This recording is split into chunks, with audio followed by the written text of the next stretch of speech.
seguimos conversando con David y con Juan Antonio Campos Salinas acerca del arbitraje.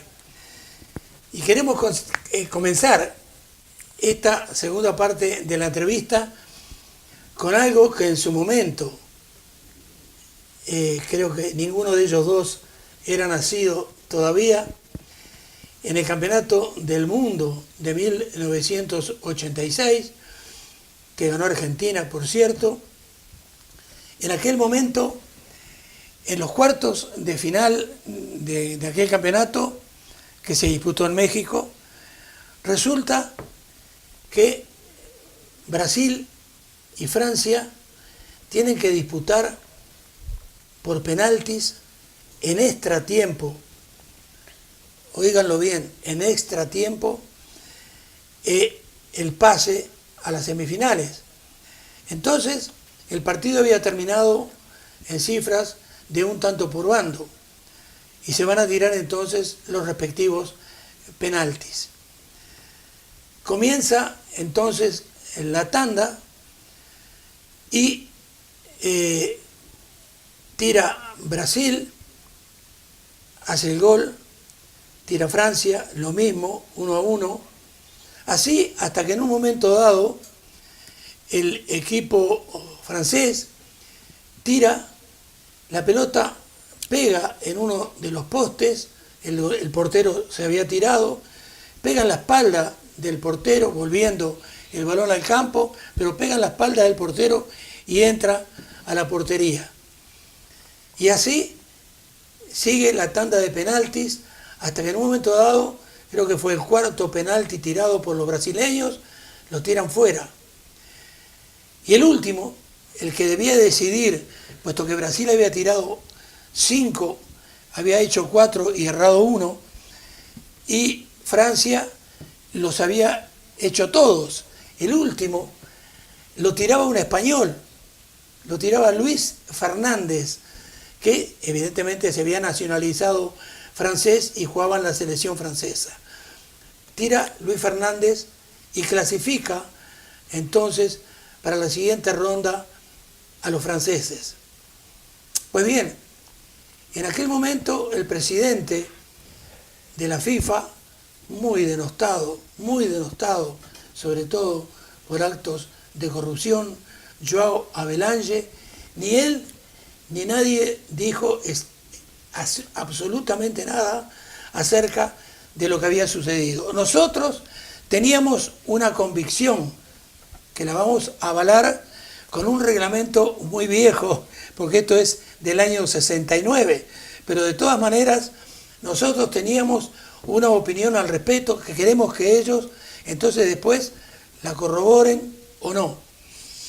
Para nosotros un penalti tirado durante el tiempo reglamentario, los 20 minutos del primer tiempo o del segundo tiempo, si quien tira el penalti, la pelota rebota en el horizontal, digamos que le pega en la cabeza al árbitro, vuelve, le pega en la cabeza al árbitro y entra a puerta, es gol válido, porque la pelota está en juego y nada lo impide. Pero en un penalti tirado en extra tiempo, aquí, reitero, les voy a leer un pasaje de lo que decía en aquel momento la regla, que después se cambió. Decía,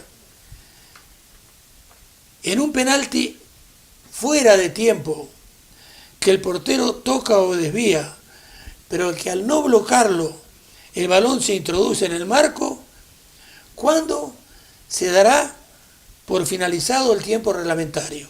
Y la respuesta es, si el balón tocado por el portero toma una trayectoria hacia el interior del campo, para después, en virtud de un efecto, desviarse y tomar la dirección del gol introduciéndose en el marco, el árbitro dará por terminado el tiempo reglamentario en el mismo momento en que el balón tomó la dirección del interior del campo.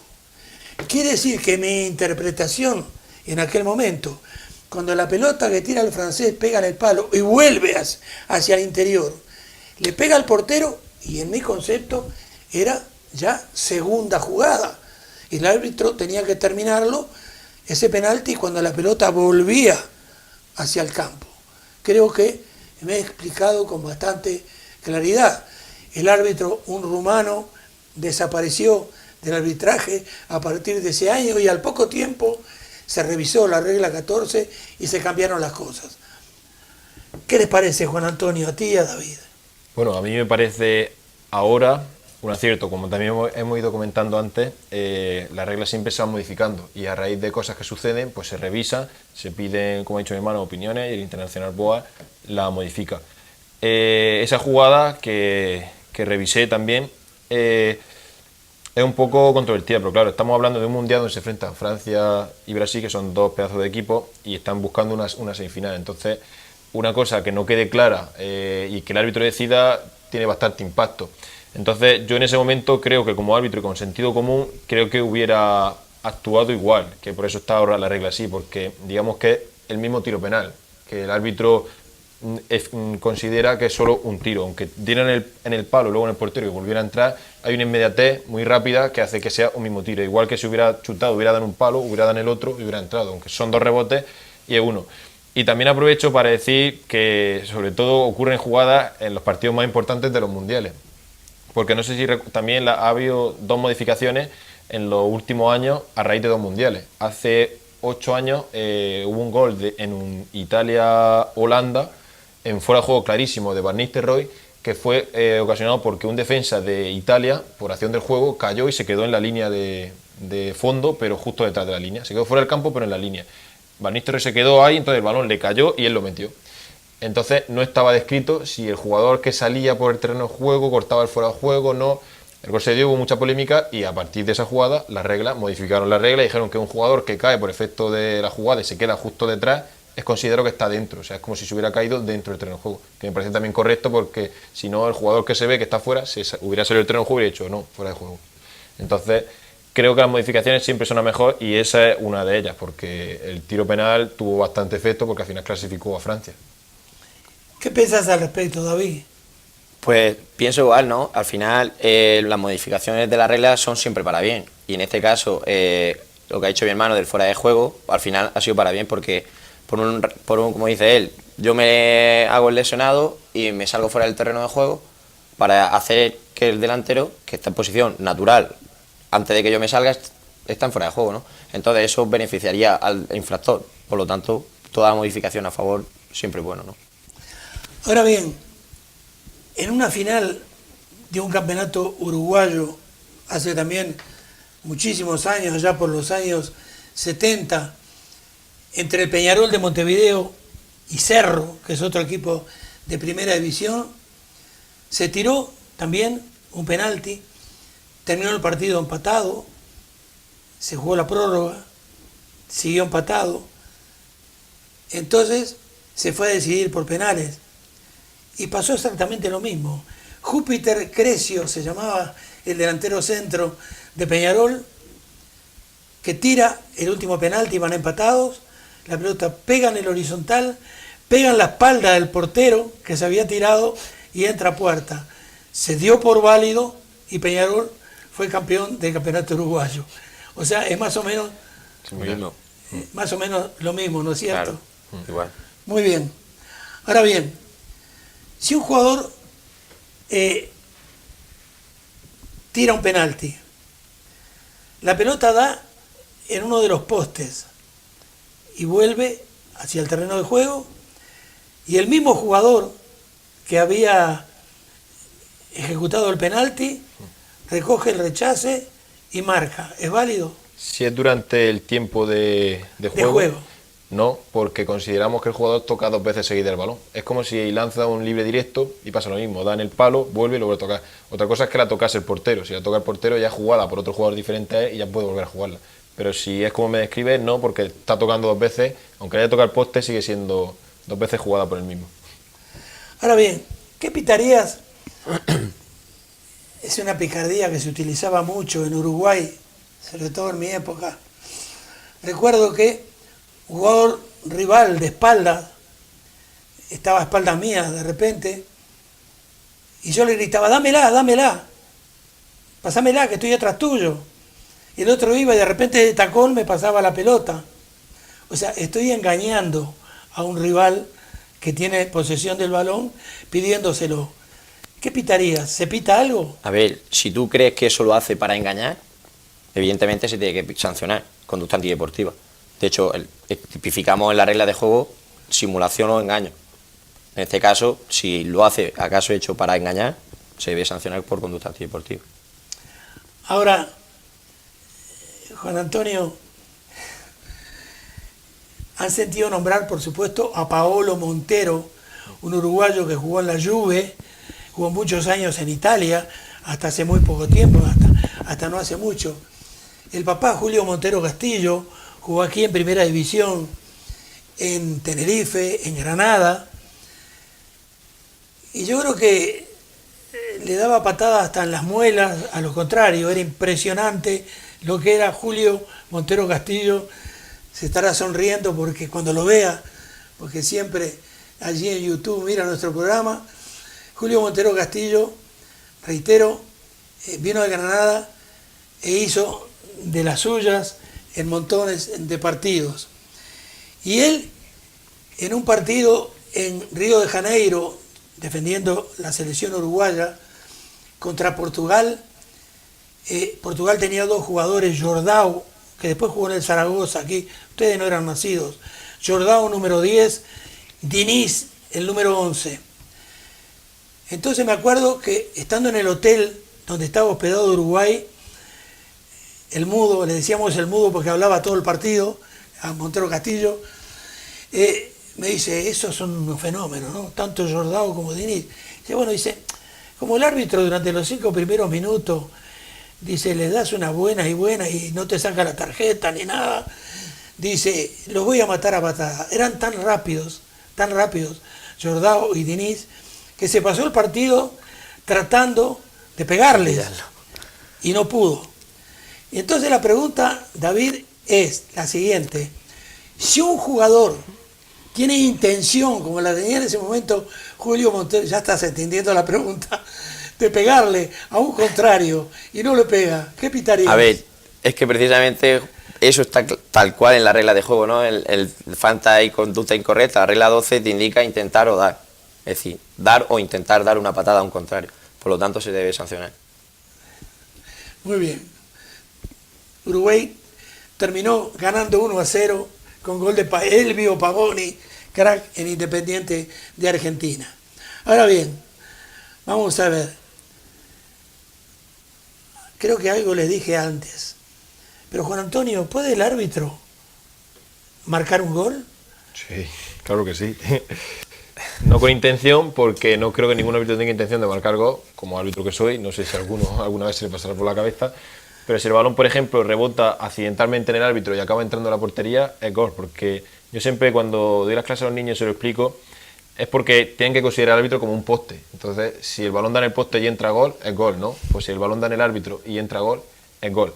Siempre que sea ejecutado en una jugada o en un tiro que pueda entrar el balón directamente, como hemos hablado antes. Si por ejemplo sacara de centro, diera en el árbitro y entrase en tu propia portería, no, porque sigue siendo un tiro del propio jugador. Muy bien. Tengo dos anécdotas. La segunda se la voy a preguntar a David. La primera voy a explicar lo que él dijo. Ustedes conocen seguramente que en Caravaca hay un polideportivo llamado Jorge Vera. Sí. Jorge Vera fue un muchacho uruguayo que lo traje a jugar en su momento a Portugal y después aquí a España y jugó en el Caravaca, se casó con una caravaqueña, en fin, virtudes. Su hermano jugaba de extremo izquierdo en Uruguay en un equipo llamado Wanderers de Montevideo y yo jugaba en Liverpool. El portero nuestro era un argentino, Rojas.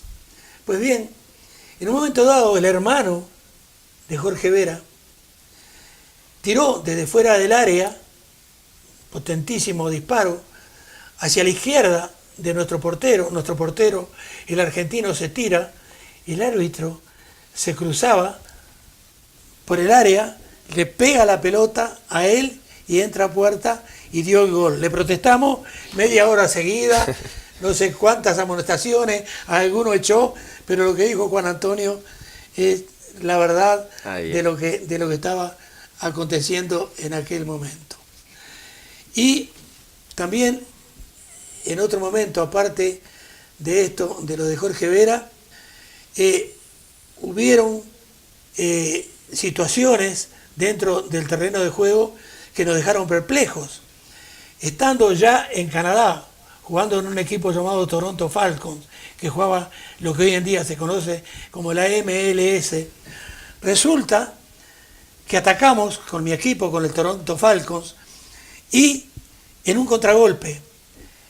Entonces el chino Amorín, Carlos Amorín, que hoy día vive en Edmonton, Alberta todavía, en Canadá, avanza conmigo, solamente con el portero de frente, los dos corriendo, el chino Amorín en posesión del balón, amaga que me lo va a dar cuando viene el portero, se le va al portero, seguimos corriendo y tenemos el arco a nuestra disposición. Y yo voy, no sé, 30, 40 centímetros delante de él. Y él, bondadoso, me da el balón y yo entro con el balón inclusive a la puerta. Y el árbitro me lo anuló. Le dije de todo un poco. ¿Por qué me lo anuló, Juan Antonio? Por fuera de juego, como has dicho, con esos 30 centímetros de ahora, te perdonaron ahí la vida. Tenías que haber sido menos ansioso, haber esperado un poquito más atrás. Por 30 centímetros ya sería seguramente el pie, un poquito más, lo justo para el fuera de juego. Que ahora, con el videoarbitraje, como se ve, te hubieran tirado la línea y te hubieran sacado en rojo. Te hubieran sacado pasando por encima de la línea y te hubieran anulado el gol también. Por desgracia. ¿Pueden los jugadores quedarse sin descanso en un partido? No, el descanso es obligatorio. ¿Y de cuántos minutos? De mínimo 15. Perdón, 15 máximo. Mínimo no, 15 máximo. Si un jugador dentro del terreno de juego, hoy día, con la reglamentación actual, en defensa, le pasa a su portero el balón con la rodilla, ¿qué se pita? Si lo hace directamente, o sea, se la pasa directamente y la coge con la mano, sería cesión, porque es lo mismo, o sea, forma parte de su pie. Estipula el reglamento que tiene que ser con el pie. La rodilla forma parte de la pierna, por así decirlo, en inglés, como se traduce como tal. Lo único que no se sancionaría sería si lo hace con la cabeza o con el pecho. Algo dijo Juan Antonio antes, David, acerca de esto. Está un equipo en el calentamiento dentro del terreno de juego y vos vas y lo expulsás a ese jugador. ¿Ese equipo se queda con 10? Ese equipo sí. Lo que comenta mi hermano, si se produce antes del inicio del partido, puede ser sustituido por uno de los sustitutos designados. ¿Vale? Es decir, pero ese sustituto designado ya no puede ser reemplazado por otro jugador que pueda estar en la grada, en este caso, que no haya sido convocado, ¿no? Hoy en día apareció Juan Antonio, que antes no existía, lo que le llaman el periodo de hidratación. ¿Cuándo se agrega ese periodo de hidratación? Pues ahora, digamos que igual que había hecho el hermano antes, la FIFA lo propuso, porque había muchos partidos, sobre todo en el Mundial este pasado, el anterior que hubo, en el Mundial también de Brasil, que la humedad es muy alta y la calor es insoportable, como buenos médicos que también tienen, y propusieron ese cambio porque necesitaban hidratarse, parar un poco y secarse un poco el sudor. Entonces, por ejemplo, donde nos incumbe a nosotros, aquí en España, se hace en los minutos 30 y 75, es decir, en 30 de la primera parte, en 30 de la segunda, y esa pausa dura unos no más de 3 minutos, lo que tarden en ir al banquillo y volver, y siempre se ha estipulado que sea con una temperatura superior a 32 grados. Entonces, en los partidos que antes ya haga esa temperatura, se ponen de acuerdo los equipos y se dicen, oye, en el minuto 30, en el 75 paramos. Siempre que se pare en la primera parte, se tiene que parar en la segunda para que no sea un beneficio táctico de que paro en esta porque me interesa y en la otra no. Tiene que ser en las dos para que haya dos descansos iguales. Y siempre se tiene que avisar antes del principio del partido. El árbitro es el que toma la decisión final, el que autoriza o no ese parón, pero siempre tienen que quedarse de acuerdo los dos entrenadores o delegados y el árbitro. Ahora bien, David, un partido se tiene que definir precisamente por penaltis. Entonces, hay una portería de un lado, una portería del otro. Entonces, ¿quién toma la decisión de en qué portería se van a tirar esos Buena, penaltis? buena pregunta. Al final, como siempre decimos, tiene que haber alguien que decida, y en este caso el árbitro, ¿no? Porque, por ejemplo, partido a lo mejor de segunda B, tercera, pues no se puede dar el caso, en Copa y demás, pero en primera y segunda división, imagina que hay ultras de un equipo en un lado y ultras de otro. Ahí el que tiene que tomar una decisión final es el árbitro, porque cada equipo evidentemente querrá jugar o tirar esos lanzamientos donde está su hinchada, ¿no? Juan Antonio, repitiendo un poco la pregunta para que quede bien clara, un aficionado, en este caso, entra al campo de juego y evita un gol. ¿Qué pasa? Balón a tierra, porque no es, el aficionado puede llevar la camiseta del equipo A, pero a lo mejor puede ser del equipo B, no se sabe, o no llevar camiseta, entonces no podrían ni beneficiar ni perjudicar a un equipo. Tienes que dar un balón a tierra y que el balón se reanude como que se tenga que reanudar. Sin embargo, como hemos comentado antes, si eso lo cometiera un jugador o un miembro del equipo infractor, sí que sería tiro de penal. Ahora, esta para pensarla, David. Venga, vamos. Pensarla bien. ¿Se puede meter un gol con la mano? Te lo voy a responder rápido. Si el portero llega de un lado al otro, cuando el balón está en juego, es decir, efectúa una parada, la coge y la lanza a la otra portería, se podría conceder el gol. ¿Pero un jugador de campo puede meter un gol con la mano? Yo nunca lo daría. Si es voluntariamente, nunca. ¿En ningún caso? A ver, siempre nos indican eso, como dice mi hermano. Si buscas, como ha dicho mi hermano, lo del portero, sí. Y si viene un balón que le rebota involuntariamente, podría ser válido.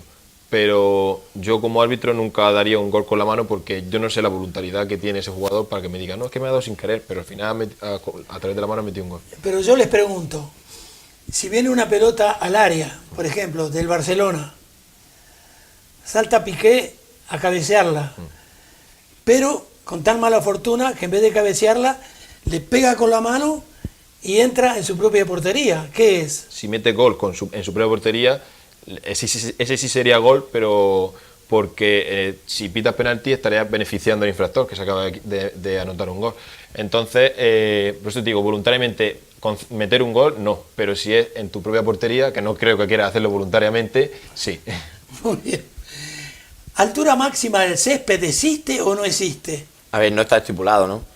No está estipulado. Por ejemplo, se dice milímetros.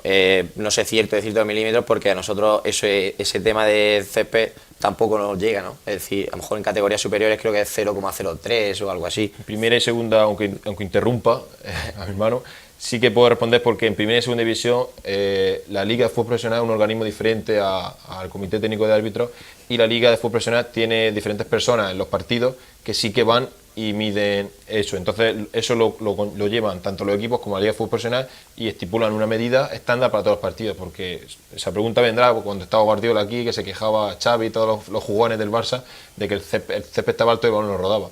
Entonces el organismo de la Liga creó una función de diferentes personas que van a los partidos, miden el césped, ven las redes de las porterías y está todo de acuerdo a lo que los equipos han acordado. Entonces a nosotros digamos que nos quitan un poco de funciones porque si no ya si tenemos que llegar allí, ver si están las líneas bien pintadas, las distancias bien medidas, el césped, me tengo que ir allí 4 horas antes de un partido. David, 4 o 5 últimas preguntas para terminar por hoy, porque primero me encanta conversar con gente inteligente como ustedes y sé que a la gente el fútbol evidentemente muchas personas lo toman prácticamente, dicen que Peñarol es una religión, por ejemplo, en mi país. Pero una pregunta bastante sencilla, en el fútbol de 11, ¿se puede comenzar un encuentro si un equipo tiene menos de 11 jugadores? ¿Y cuál es el mínimo? A ver, se puede comenzar, como te digo, si por ejemplo el tema de las alineaciones, antes del comienzo del partido se deben de entregar al árbitro, ¿no? Entonces, si por ejemplo van con 7, los mínimos son 7 jugadores, ¿vale? Si van con 7 y me entrega la lista de los otros 4 que faltan para completar, esos pueden, una vez llegado al terreno de juego, pueden completar el equipo titular, ¿vale? Es decir, se podría comenzar con menos de 11. Muy bien. Esta también es para pensar un poco. Un saque de meta lo va a hacer el portero. En fin, ¿se puede meter un gol en su propia puerta? sacando de meta. No, en su propia no. A pesar de que para que el balón esté en juego tiene que salir del área, si el balón saliese del área y volviese a entrar por efectos del aire y demás, sería como el saque inicial, sería saque de esquina, porque si no lo toca nadie más, no. Sin embargo, si tirase a la otra portería y metiese directo, sí, porque sería un tiro limpio. ¿Es obligación del árbitro anunciar el tiempo que va a añadir si algún jugador se lo pregunta?